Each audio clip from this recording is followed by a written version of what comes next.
రాజధాని ప్రాంతం అమరావతి పరిధిలోని మంగళగిరి నియోజకవర్గంలో ఏపీ ప్రభుత్వం ఎంతో ప్రతిష్టాత్మకంగా పేదల ఇళ్ల పట్టల పంపిణీకి శ్రీకారం చుట్టారు. ప్రస్తుతం అయితే నారా లోకేష్ మాట్లాడుతున్నారా, లైవ్ చూద్దాం. ఈ ప్రాజెక్ట్ ఒప్పందం కుదిరిన వెంటనే నేను గొట్టిపాటి రవాణా మాట్లాడి ఫస్ట్ ప్రాజెక్ట్ ప్రకాశం జిల్లాలో చేయాలి. అది ఫస్ట్ మేము ఫిలాసాఫికల్గా అనుకున్నాం. ఎందుకంటే ఆయన ఆ జిల్లా నుంచి వచ్చాడు, కానీ మనం మన జిల్లాలో చేయాలి నెంబర్ 1. దాంతో ఇద్దరం ఆడుకుంటే ఆయన అద్దంకి కావాలని కోరలా, ఇద్దరం ఆడుకుని కనిగిరిలో ఈ సమస్య ఉంది, ప్రత్యేకంగా కనిగిరిని మనం ఆదుకుందాం అని చెప్పి ఫస్ట్ ప్రాజెక్ట్. హెలికాప్టర్లో నేను వచ్చినప్పుడు ప్రసాద్ గారితో మాట్లాడి ఆయన ఏమన్నా మంచిది ఒక ప్రాజెక్ట్ వచ్చింది, ఇంకా భూమి వస్తే మిగతా చేద్దాం అంటే ల్యాండ్ అయిన వెంటనే నేను ఉగ్ర నరసింహారెడ్డి గారిని అడిగా, అన్న మీరు ఎన్ని వేల ఎకరాలు చౌడు భూమి మీరు ఐడెంటిఫై చేసి వీళ్ళు కౌలు కింద ఇవ్వగలుగుతారు, ఎందుకంటే వాళ్ళు ఈ నేపియర్ గ్రాస్ చేస్తానంటే 50,000 ఎకరాలు నేను చేస్తానంటే 50 ప్రాజెక్టులు వస్తాయి. 50 ప్రాజెక్టులు ఒకే లొకేషన్. దానివల్ల రూపురేఖలు మారండి. రెండోది వాళ్ళు తయారు చేసి ఎరువు తీసుకెళ్ళి మళ్ళీ అదే భూమిలో వాడుతున్నారు. సో న్యూట్రిషన్ కూడా భూమిలో బాగా విపరీతం పెరుగుతుంది, న్యూట్రియన్స్ బాగా పెరుగుతుంది, ఆ అడ్వాంటేజ్ వచ్చేస్తుంది. అది నేను ప్రాజెక్ట్ చేస్తే వాళ్ళు ఎట్లా తయారంటే ఈ ప్రాజెక్టులు బొబ్బులు వస్తాయి, ఈ ప్రాజెక్టులు అది వస్తున్నాయి. అరే మళ్ళీ ఇంట్లో గ్యాస్ సిలిండర్ వాడుతున్నారు కదరా ఈరోజు, బొబ్బులు వచ్చిన వాళ్ళకి గ్యాస్ సిలిండర్ వాడితే.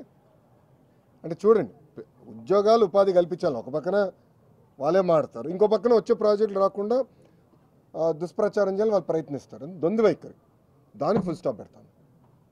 సో మీరు ఇట్లా కానీ దుష్ప్రచారం చేసి ప్రాజెక్టులు అడ్డుపడితే నేను వదిలిపెట్టినాను. పాపం ఒకటి గుండెపోటు వచ్చి ఇంకోటి చేయరు కొట్టుకున్నాడు కదా రెడ్ బుక్ దెబ్బకి, అవుతాయి ఇవన్నీ. నెక్స్ట్ మేమే గెలవబోతున్నాం అని చెప్పి పెట్టుబడిదారులను కన్ఫ్యూజ్ చేయడానికి వాళ్ళ ప్రయత్నం, మేమే గెలవబోతున్నాం అని చెప్తున్నారు. అదే ఓటర్లను కన్ఫ్యూజ్ చేయడానికి వాళ్ళు కన్ఫ్యూజ్ అయ్యారు, వాళ్ళకి ఇంకా రియాలిటీకి దూరంగా ఉన్నారు. అరే సొంత కార్యకర్తలనే కలవాడండి, వాళ్ళు నాకు లెక్చర్లు బిక్కెట్లారు. వాళ్ళ సొంత కార్యకర్తలు కలిసడానికి టైం లేదండి. అధికారంలో ఉన్నప్పుడు టైం ఉండదు, ప్రతిపక్షంలో ఉన్నప్పుడు ఆయన బిజీ. ఆయన ఎప్పుడు ఆయన సొంత కార్యకర్తలను కలవాడు సార్, ఆయన సొంత నియోజకవర్గం వెళ్తేనే సరిగ్గా కలవాడు ఆయన. ఇంకా ఆయన మాట్లాడడానికి ఏముంది? ఎక్కడ చేశాడండి, ఎన్నిసార్లు చేశాడండి? మళ్ళీ అది మొదలుపెట్టారని మీరు అట్లా ఇస్తారు బ్లాంకెట్ స్టేట్మెంట్? ఎన్ని రోజులు చేశాడు? ఓపిక ఎక్కడుంది ఆయన కూర్చొని అందరూ కనుక్కొని సమస్యలు పరిష్కరించడానికి? నిజంగానే అంత ఓపిక ఉంటే ఎందుకు ఇక్కడ మంగళగిరి నియోజకవర్గంలో ఆయన సమస్య పరిష్కరించాల? 5 సంవత్సరాలు ముఖ్యమంత్రిగా ఉన్నాడు కదా, ఎందుకు చేయలేదు ఆయన? ఆయన ఇంటి కోసం పేదలు తీశాడు.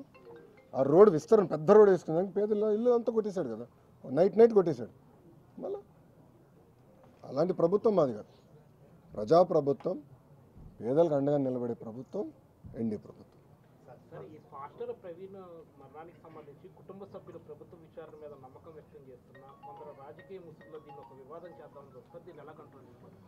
నేను గతంలో కూడా చెప్పాను, మాతో ధీటుగా పోటీ పడలేక కుల మత ప్రాంత విభేదాలు రెచ్చగొట్టి రాజకీయ లబ్ధి పొందాలనేది వైకాపా లక్ష్యం. దాంట్లో మీకు ఎలాంటి సందేహం అవసరం లేదు. పాస్టర్ ప్రవీణ్దే కాదు, ముందు కూడా ఇలాంటి అనేక డ్రామాలు వాళ్ళు చేస్తారు. ప్రజలందరూ అప్రమత్తంగా ఉండాలి, అనేక డ్రామాలు చేస్తారు. ఇప్పుడు ప్రభుత్వం ప్రతి ఇష్యూని సీరియస్గా తీసుకుంటుంది, దర్యాప్తు చేస్తుంది. ఒకవేళ ఎవరైనా తప్పు చేస్తే వాళ్ళు వదిలిపెట్టే ప్రసక్తి ఉండదు ఈ ప్రభుత్వంలో. ఎవరైనా ఉన్నాయి, టీడీపీ వాళ్ళు అవ్వచ్చు, వైకాపా వాళ్ళు అవ్వచ్చు, జనసేన వాళ్ళు అవ్వచ్చు, బీజేపీ వాళ్ళు అవ్వచ్చు, ఎవరిని అవ్వచ్చు, ఎవరిని వదిలిపెట్టదు. తప్పు చేస్తున్న మటుకు ఎవరిని వదిలిపెట్టదు ఈ ప్రభుత్వం. అది చాలా క్లారిటీగా లా అండ్ ఆర్డర్ విషయంలో గౌరవ ముఖ్యమంత్రి గారు చాలా క్లియర్గా ఉంది. అవునండి, ఎందుకు పని చేయకూడదండి? ఎందుకు పని చేయదండి? రెడ్ బుక్లో ఏముంది? ఎవరైతే చట్టాన్ని ఉల్లంఘించి ప్రజల్ని కార్యకర్తలను ఇబ్బంది పెట్టారో వాళ్ళని వదిలిపెట్టను అన్నాను. అంటే వాళ్ళు చట్టాలు ఉల్లంఘించినట్టే కదా, చట్టాలు ఉల్లంఘించిన వాళ్ళపైన యాక్షన్ తీసుకుంటాం. అదే రెడ్ బుక్, యాక్షన్ తీసుకుంటాం, దాంట్లో ఎలాంటి డౌట్ లేదు. ఇది రాజారెడ్డి రాజ్యాంగం కాదండి. గేట్లకి తాళ్ళు కడతాం, ఏం తప్పు చేయనోడి పైన దొంగ కేసులు పెడతాం, అలా ఎప్పుడు చేయలేదు. ఈరోజు జగన్మోహన్ రెడ్డి గారు ఫ్రీగా తిరగట్లేదు, Z+ సెక్యూరిటీ ఉందండి. అరే పవన్ అన్న కన్నా ఎక్కువ సెక్యూరిటీ ఉంది ఆయనకి, భలే ఉన్నారు. పవన్ అన్న కన్నా ఎక్కువ సెక్యూరిటీ ఆయనకు ఉంది. పవన్ అన్న classification Z category, Jaganmohan Reddy గారికి Z+. ప్రభుత్వమే బుల్లెట్ ప్రూఫ్ వాహనం ఇచ్చి, ఆయన ఆంధ్ర రాష్ట్రంలో ఎక్కడ తిరిగినా ప్రభుత్వమే బుల్లెట్ ప్రూఫ్ వాహనం ఇచ్చి వెళ్ళిస్తుంది. ఏనాడు ఆయన గేటుకి మేము తాడు కట్టలేదే, ఏనాడు ఆయన చేయాల్సిన కార్యక్రమాలు మేము అడ్డుపడలేదే, పర్మిషన్ ఇవ్వకుండా మేము పోలేదే. ప్రభుత్వం చాలా క్లియర్. ప్రజాస్వామ్యంలో ఆయన చెప్పాల్సినట్టు చెప్పుకోనివ్వండి, దాన్ని మేము ఎట్లా తిప్పుకొట్టాలో మాకు తెలుసు.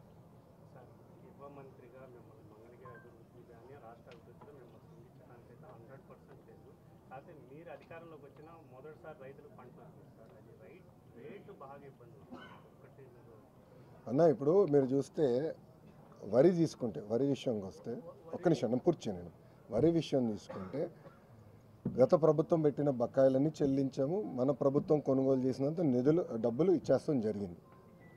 ఇప్పుడు మిరప ఉంది, కొన్ని వేరియంట్స్కి తక్కువ వస్తున్నాయి, కొన్ని వేరియంట్స్కి ఎక్కువ వస్తున్నాయి. అది కేంద్ర ప్రభుత్వం ఇంటర్వెన్షన్స్ 11,500 కింద చేశాను. పసుపు నేను మానిటర్ చేస్తున్నాను, నేను పర్సనల్గా పసుపుని నేను మానిటర్ చేస్తున్నాను. ఈ 2-3 రోజులు ఆర్టికల్స్ కూడా నేను చూశాను.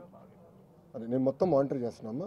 దానికి ఒక కమిటీ వేశారు, అంటే మనోహర్ గారు, అచ్చెన్నాయుడు అన్న వీళ్ళందరూ కూర్చుని వాళ్ళు కోఆర్డినేట్ చేస్తున్నారు. ఇది ప్రతి క్యాబినెట్ మీటింగ్లో కూడా మేము డిస్కస్ చేస్తున్నాం. రైతులు నష్టపోకుండా చూసుకునే బాధ్యత ఎన్డీఏ ప్రభుత్వం తీసుకుంటుంది.